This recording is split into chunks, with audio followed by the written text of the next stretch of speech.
नमस्कार दोस्तों, मेरा नाम है विशाल। मैं रिसर्च एनालिस्ट हूँ स्टॉक बॉक्स टेक्नोलॉजीज़ में और मैं आप सबके लिए लेके आया हूँ बिजनेस स्टैंडर्ड एनालिसिस वीडियो। अगर आपको business newspapers, economic articles, financial articles में इंटरेस्ट है, कैसे उसे पढ़ना है और एनालाइज करना है, आप सीखना चाहते हैं तो इस चैनल को आप सब्सक्राइब कर सकते हैं। यहाँ पे हम लोग जो इंपॉर्टेंट आर्टिकल्स हैं सिर्फ वो चूज़ करते हैं न्यूज़पेपर्स में से एंड उन्हें डिस्कस करते हैं, उनके कॉज और इफेक्ट को एनालाइज कर लेते हैं। सो शुरुआत करते हैं सबसे पहले आर्टिकल से। ये आर्टिकल इंपॉर्टेंट इसलिए चुना है, मैं बता दूं, क्योंकि ये सबके लिए बहुत इंपॉर्टेंट है। चाहे अगर आप स्टूडेंट्स हैं तो yes, TCS is one of the biggest employer in the country. So हमें पता होना चाहिए कि टीसीएस कैसे कर रहा है इस वक्त अपने रेवेन्यू और प्रॉफिट के टर्म्स में, क्योंकि इसी बेसिस पे वो आगे भी हायरिंग करेगा। टीसीएस को आगे क्या लगता है कि मार्केट बढ़ने वाली है, जो ओवरऑल उनका उसका मार्केट शेयर है वो इंक्रीज़ होने वाला है, यानी क्योंकि इसी बेसिस पे वो हायर करेगा, अप्रेजल्स करेगा, प्रमोशंस करेगा। एंड आपको आई थिंक ये भी बहुत अच्छा तरीका है जानने का कि आप ये देखिए आपकी कंपनी सबसे ज़्यादा कहाँ इन्वेस्ट कर रही है, because you should try to switch to that field जहाँ पे आपकी कंपनी सबसे ज़्यादा इन्वेस्ट कर रही है, बिकॉज यू नो दैट सबसे ज़्यादा सैलरी, सबसे ज़्यादा अपॉर्चुनिटीज़ भी वहीं पर क्रिएट होने वाली है। And you should also know कि कंपनीज इस सेक्टर में इंटरेस्टेड नहीं है। लेट्स से टीसीएस के बहुत सारे वर्टिकल्स हैं, तो वहाँ से वो पैसे अगर निकाल रही है then you should also be cautious कि नो, अगर मेरी कंपनी को लगता है कि इस सेक्टर में स्कोप नहीं है तो who am I can not be here and I should try to upskill from here. तो ये सारी चीज़ें बहुत इंपॉर्टेंट होती है। स्टूडेंट्स भी प्लेसमेंट में बैठने वाले हैं तो सबके लिए कहीं ना कहीं इंपॉर्टेंट है, और शेयर मार्केट के इन्वेस्टर्स के लिए तो ऑफकोर्स बहुत ज़्यादा इंपॉर्टेंट है। तो टीसीएस के ना रिजल्ट्स थे, क्वार्टरली रिजल्ट्स, हर 3 महीने पर जितनी भी लिस्टेड कंपनीज है स्टॉक मार्केट में उनको अपने रिजल्ट्स शो करने होते हैं। कितना प्रॉफिट हुआ, कितना रेवेन्यू हुआ, पहले से ग्रोथ कितनी हुई, ठीक है, ये सारी चीज़ें उन्हें बतानी है, डिस्क्लोज करनी है शेयर होल्डर्स को। तो जो एस्टिमेट्स थे ना, यहाँ पर एस्टिमेट्स बनाए जाते हैं। सारे एनालिस्ट एस्टिमेट करते हैं कि टीसीएस को इस बार इतना कमाना चाहिए, इतना ग्रोथ होना चाहिए। तो टीसीएस ने सारे एस्टिमेट्स को मीट किया है इस बार।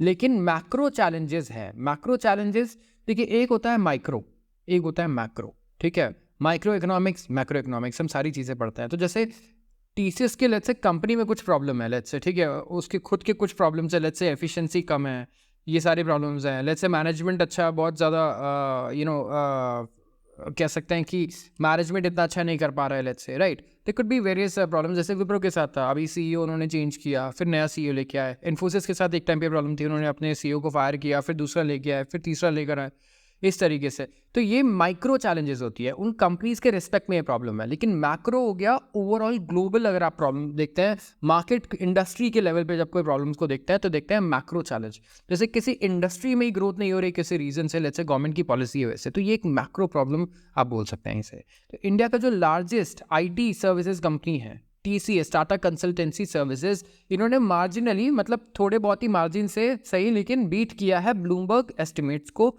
For the first quarter of 24-25। इस साल का पहला क्वार्टर जो था हमारा जनवरी से लेके मार्च तक का, राइट। क्या लगता है आपको? कमेंट सेक्शन में बताएं क्वार्टर कौन सा होगा हमारे इस साल का पहला। जितने भी लोग I think tax return file करते हैं, सारी चीज़ें करते हैं, उन्हें पता होंगी, बट मैं स्टूडेंट से ही पूछना चाहूँगा फर्स्ट क्वार्टर क्या होगा, और मैं अभी आर्टिकल में आगे बताऊंगा थोड़ी देर में, आप कमेंट कीजिए तब तक। But macro economic uncertainties continue two way. जो मैक्रो इकोनॉमिक्स अनसर्टेनिटीज है ना, कि क्या होगा आगे नहीं पता, ये अनसर्टेनिटी बड़ा परेशान कर रही है अभी भी टीसीएस को, और आईटी सेक्टर को परेशान कर रही है। मैं सही बताऊं तो टीसीएस का नेट प्रॉफिट करीब 8.7% इंक्रीज हुआ है ईयर ऑन ईयर बेसिस, मतलब पिछले साल से इस साल का कंपेयर करें तो इंक्रीज होकर ये हो गया है 12,040 करोड़। लेकिन 3.1% डिक्लाइन मिला है हमें सिक्वेंशली। यहाँ पे रेवेन्यू बढ़ा है कितना, 5.4%, यस, ईयर ऑन ईयर, लेकिन 2.2% डिक्लाइन हो रहा है सिक्वेंशली। सॉरी नहीं, ये सिक्वेंशली भी इंक्रीज हुआ है।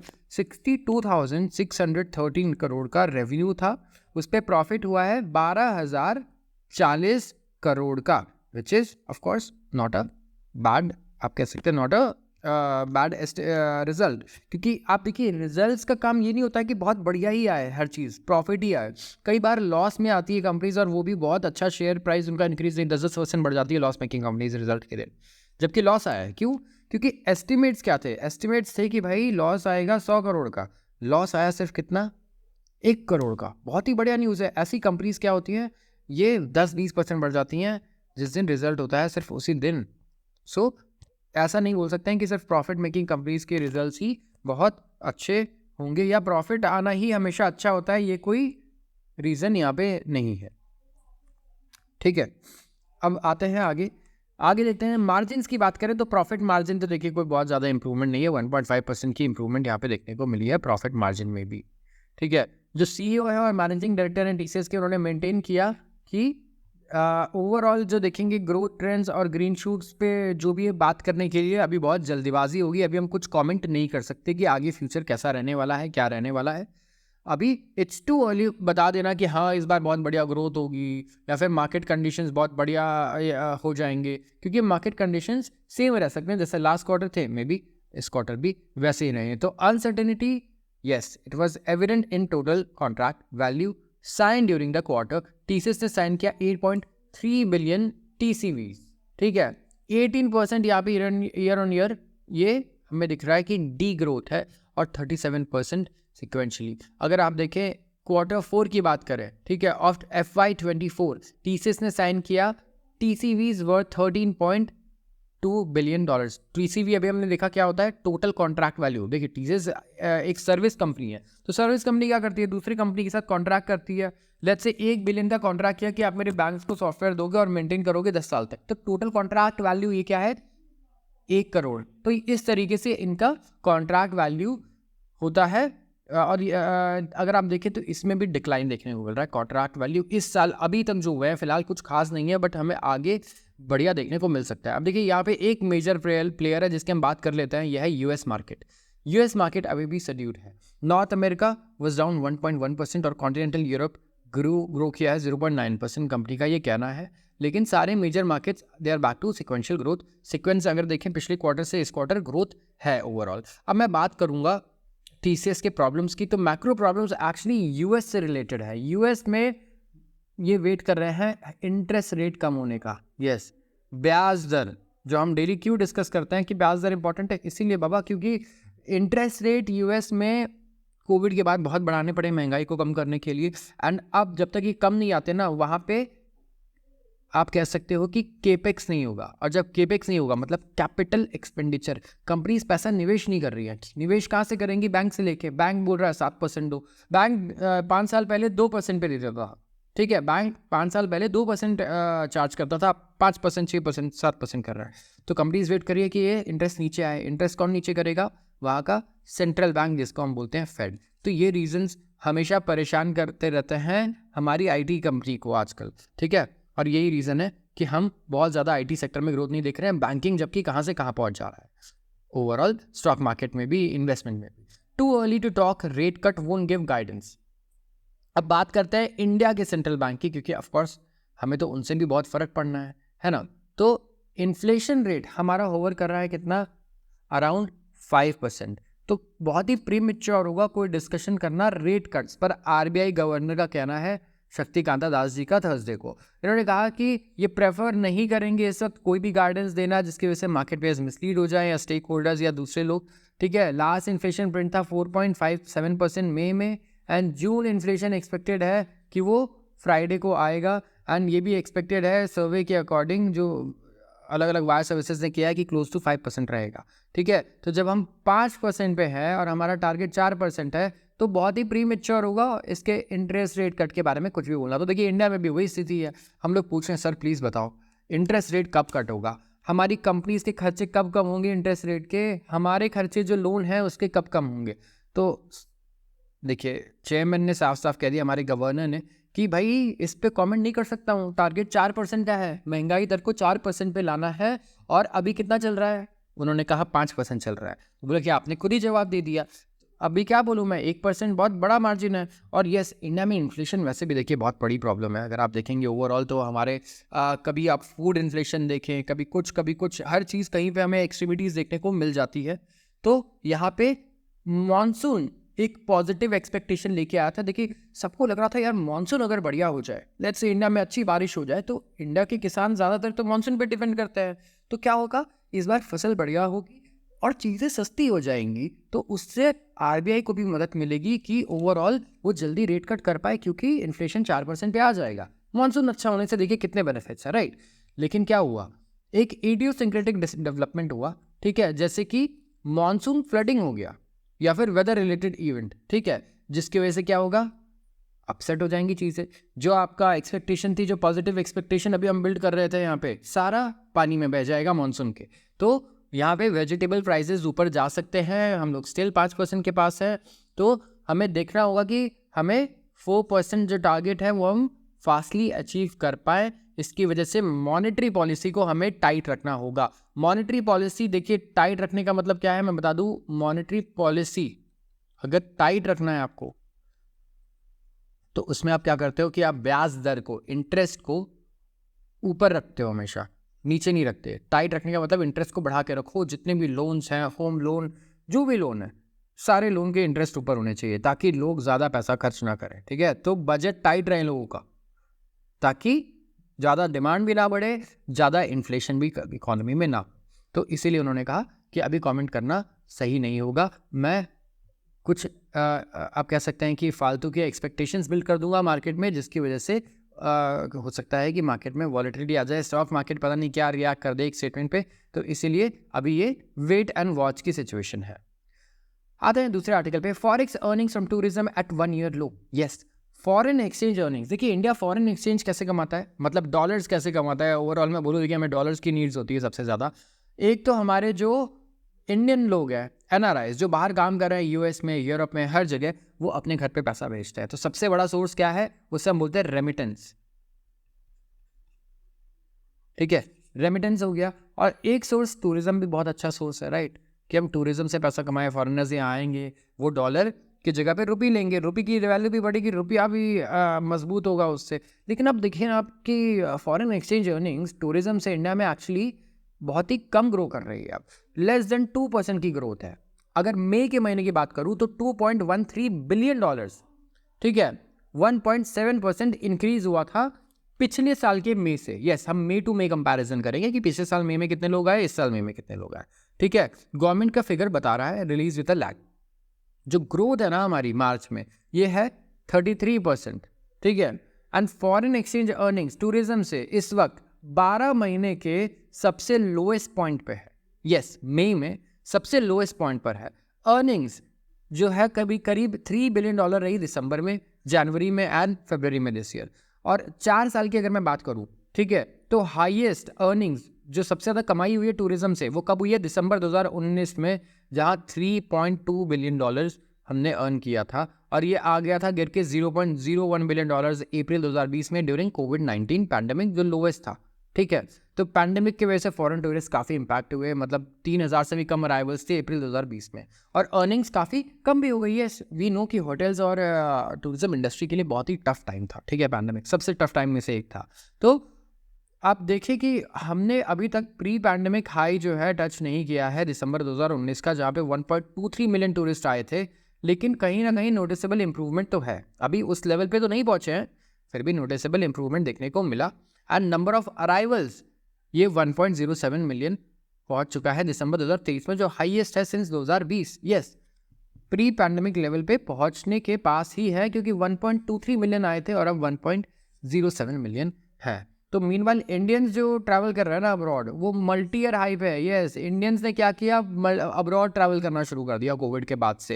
एंड इस साल मई में 2.9 मिलियन इंडियंस बाहर घूम के आए हैं। 14% की ऑलमोस्ट ग्रोथ है ईयर ऑन ईयर।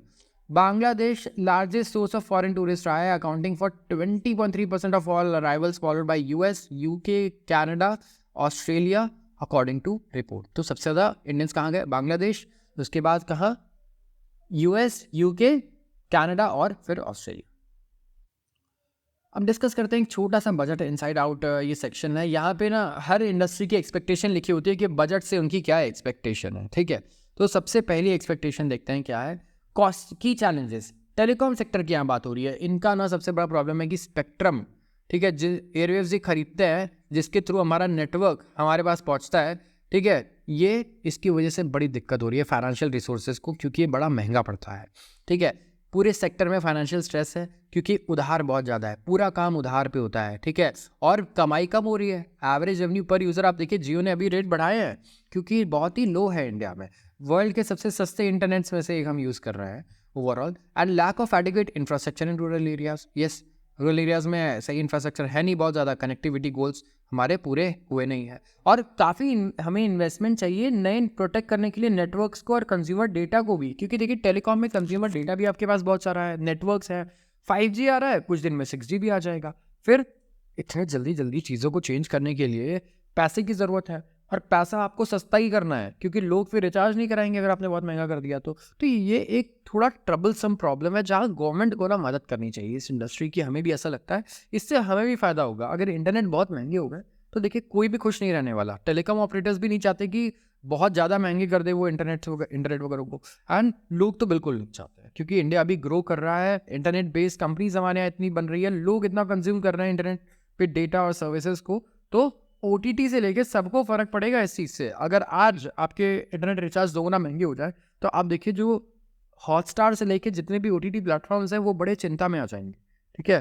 तो ये इशू नहीं होना चाहिए। तो इंडस्ट्री क्या कह रही है, एक तो स्पेक्ट्रम ऑक्शन, ये स्पेक्ट्रम ना ऑक्शन किए जाते हैं, ये रीजनेबल पैसों पे हो, बहुत ज़्यादा पैसा ना दिया जाए इसके लिए। इसके अलावा डिजिटल लिटरेसी लाई जाए लोगों के अंदर, अफोर्डेबल इंटरनेट एक्सेस लाया जाए, ताकि यूनिवर्सल कनेक्टिविटी रहे। मतलब इंटरनेट भी ऐसी चीज़ है ना कि राइट टू एजुकेशन की तरह राइट टू इंटरनेट आ चुका है कई कंट्रीज़ में, कि जहाँ उनका हक है कि बेसिक राइट्स में उन्हें इंटरनेट भी मिले।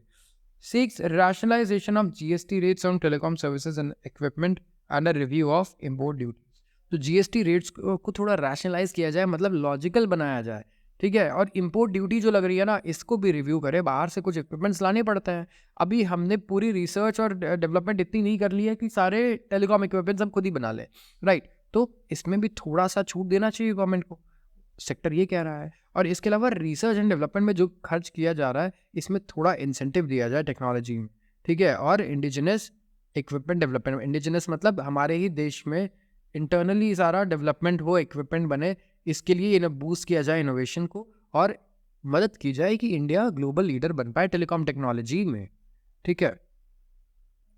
Oil and gas exploration offers $100 billion opportunity पूरी। तो यहाँ पे बात हो रही है एक्सप्लोरेशन एंड प्रोडक्शन की। यस, इंडिया में एक्सप्लोरेशन मतलब ऑयल के जगहों को, फील्ड्स को एक्सप्लोर करना कि यहाँ पे ऑयल है या नहीं, और फिर प्रोड्यूस करना। ये दोनों एक्टिविटी इंडिया के ऑयल एंड गैस सेक्टर में ऑफर करती है investment opportunities worth $100 billion bye 2030। इतना आप इन्वेस्ट कर सकते हैं, इतनी अपॉर्चुनिटी है, ठीक है। और गवर्नमेंट फेवर में है कि रेगुलेटरी डिले जो हो रहा है ना, ठीक है, कि रेगुलेशन, लॉ, नियम कानून जो 100 बने हुए हैं उसको ख़त्म करें, ठीक है। ये किसका कहना है? Petroleum and natural gas minister Hardeep Singh Puri ji का कहना है थर्सडे को, कि हम ये फालतू के जो रेगुलेशंस हैं इसको हटाएंगे, कम करेंगे, और हम चाहेंगे कि बहुत ही ईजी हो जाए इस सेक्टर में इन्वेस्ट करना और काम करना। इसमें करीब $100 बिलियन निवेश करने की अपॉर्चुनिटी है अभी, उनका ये मानना है। तो एड्रेस कर रहे थे कि interaction between gas stakeholders जो ऑर्गेनाइज किया गया था DGH के द्वारा, डायरेक्टरेट जनरल ऑफ हाइड्रोकार्बन्स, उन्होंने ये सारी बातें वहाँ पर बोली। तो करेंटली अगर देखें तो एस्टिमेशन है कि 10% of India's 3.36 million square kilometre wide sedimentary basement is under exploration. तो करीब 3.36 million square kilometre wide sedimentary basin है हमारा, उसका 10% अभी हम एक्सप्लोर कर रहे हैं। किसके लिए? ऑयल एंड गैस के लिए। ढूंढ रहे हैं कि क्या पता यहाँ ऑयल हो ज़मीन में, या फिर यहाँ पे गैस रिजर्व्स हो। तो ये प्रोग्रेस है, लेकिन ये इनफ नहीं है, ठीक है। एंड हमें कुछ ना कुछ ऐसा करना पड़ेगा कि हम पिवट करें towards discovering yet to find resources. तो यहाँ पे ये चाहती है कि कंपनीज, यहाँ पर प्राइवेट कंपनीज इन्वेस्ट करें, पैसा लगाए और पार्टिसिपेट करें एक्सप्लोरेशन में, ठीक है, ताकि इंडिया में भी हम ऐसे एनर्जी सोर्सेज को एक्सप्लोर करें जैसे ऑयल हो गया या गैस हो गया। तो यहाँ पे इसके लिए देखिए मैं ये मानूंगा कि गवर्नमेंट को ना कुछ बहुत ही बढ़िया और बहुत ही लुक्रेटिव पॉलिसीज़ बनानी पड़ेंगी, क्योंकि कोई इंडिया में चीज़ें नहीं करना चाहता। बिकॉज इंडिया में अगर आप देखें तो हमें कुछ बहुत ज़्यादा सक्सेस मिला भी नहीं है इस चीज़ से रिलेटेड। सो वी वांट कि यहाँ पे इस तरीके का एक ऐसा पॉलिसी बनाया जाए, ऐसा फ्रेमवर्क बनाया जाए कि हम इन्वेस्टमेंट्स कर पाए। अगर आप बात करें ऑयल मार्केटिंग कंपनीज की, जो करेंटली प्रिलिमिनरी टॉक्स में है विद रशिया, जहाँ पे लॉन्ग टर्म डील करना चाह रहे हैं हम रशिया से, ठीक है, इसी दाम पर मान लीजिए हम लोग कोई 10 साल की डील कर ले, 5 साल की, जहाँ हम ऑयल को सोर्स कर पाएँ और गैस को सोर्स कर पाएँ, ताकि ये जो डिटेल्स है ये तो बाद में नेगोशिएट की जाएगी, ताकि लेकिन हम ये चाहते हैं कि स्टेबिलिटी रहे, इंडिया को पता रहे कि ठीक है 10 साल तक हमें 20% 30% ऑयल तो हमारा रशिया से ही मिल जाएगा, वो भी इस दाम पे मिल जाएगा। ये प्रेडिक्टेबिलिटी होना ना ऑयल मार्केट में बड़ी इंपॉर्टेंट चीज़ है। सोचिए आज आप दूध लेने जा रहे हैं 50 रुपये, और कल आपको नहीं पता क्या रेट हो सकता है कल 120 हो जाए, और फिर परसों 70 पे आ जाए, हो सकता है 3 दिन बाद 10 रुपये भी हो जाए। इतनी वॉलेटिलिटी रहे तो क्या आप कभी अपना बजट कर पाएंगे? देखिए अपना बजट तो ठीक है, लेकिन अगर आपकी फैमिली है बहुत बड़ी और आपका दूध या कोई और चीज़ हो जो आपका कंजम्पशन का अच्छा खासा हिस्सा हो, तो आप बड़े टेंशन में रहोगे, बिकॉज यू डोंट नो कि कल आप ये चीज़ कितने दाम पे लेने वाले हो। तो आप क्या चाहोगे, आप एक कॉन्ट्रैक्ट कर लो, ठीक है, अपने ग्रोसरी वाले के साथ, कि ये जो ग्रोसरीज है ना, मान लो मैं आपसे 5 साल तक लूँ, ठीक है, मैं प्रॉमिस कर रहा हूँ मैं किसी और से नहीं लूँगा, तो आप मुझे बताओ किस प्राइस पे हम लोग अभी कॉन्ट्रैक्ट कर लें कि हम उसी प्राइस पे वो सामान लेते रहें। तो ये चीज़ इंडिया करना चाह रहा है रशिया के साथ। China tells NATO not to create chaos in Asia. Yes, China Thursday को नेटो के बारे में बात कर रहा था, और नेटो को उन्होंने कहा है कि यहाँ पर आप केओस क्रिएट ना करें एशिया में, ठीक है, एशिया में इंटरफेयर ना करें, आप यूरोप में ही रहें तो बेटर है। China on Thursday hit out at NATO for terming it as decisive enabler of Russia's war against Ukraine. Yes, देखिए नेटो चाइना के अगेंस्ट काफ़ी ब्लास्ट कर रहा था। अगर आप देखें तो सब लोग ब्लेम कर रहे थे कि चाइना जिस तरीके से रशिया के वॉर को सपोर्ट कर रहा है अगेंस्ट यूक्रेन, ये एक्चुअली इनेबल कर रहा है इस कैटास्ट्रफी को जो यूक्रेन और पूरे यूरोप को परेशान कर रही है। तो यहाँ पे डिप्लोमेटिक प्रोटेस्ट किया गया to western alliance for provocative remarks and asking it not to bring the same chaos to Asia. तो इन्होंने कहा कि ये बहुत ही प्रोवोकेटिव रिमार्क्स थे, ये सही अच्छे रिमार्क्स नहीं थे जो नेटो ने बोला है, और इसे एशिया में ना लाया जाए, जो आपकी प्रॉब्लम्स है वो आप अपने तक ही रखें तो बढ़िया होगा। यहाँ पे चाइना रिलेटेड पैराग्राफ्स नेटो में अगर आप देखिए नेटो के अभी नेटो का समिट चल रहा है, एक्चुअली मैं आपको बता दूं, थोड़ा सा बैकग्राउंड भी दे देता हूँ। वॉशिंगटन में इस टाइम पे समिट चल रहा है, ठीक है, समिट डिक्लेरेशन, और इनका कहना है कि कंप्लीटली बायस्ड है, जो चीज़ें बोली जा रही है प्रोवोकेटिव है, और बीजिंग को विलन बनाने की कोशिश की जा रही है। उन्होंने कहा हम इसकी कड़ी निंदा करते हैं और अपोज करते हैं, ठीक है, और यहाँ इन्होंने सीरियस रिप्रेजेंटेशन लॉन्च किया इसकी against to NATO.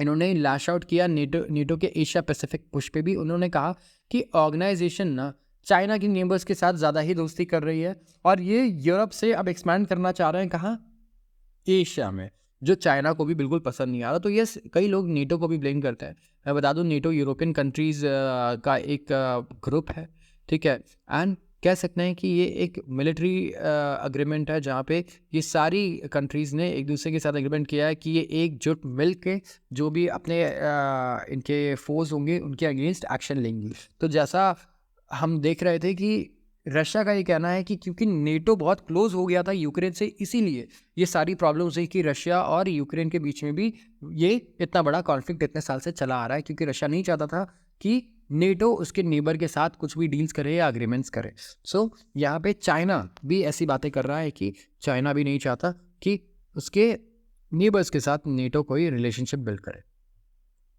US consumer inflation in June eases to 1 year low. अब क्योंकि हम ब्याज दर की बात कर रहे हैं, इंडिया की बात कर ली, यूएस का भी थोड़ा सा डिस्कस कर लिया, तो इस आर्टिकल को कंप्लीट कर लेते हैं। Last mile of US Federal Reserve's battle against inflation में have shortened to a last lap after consumer prices fell in June.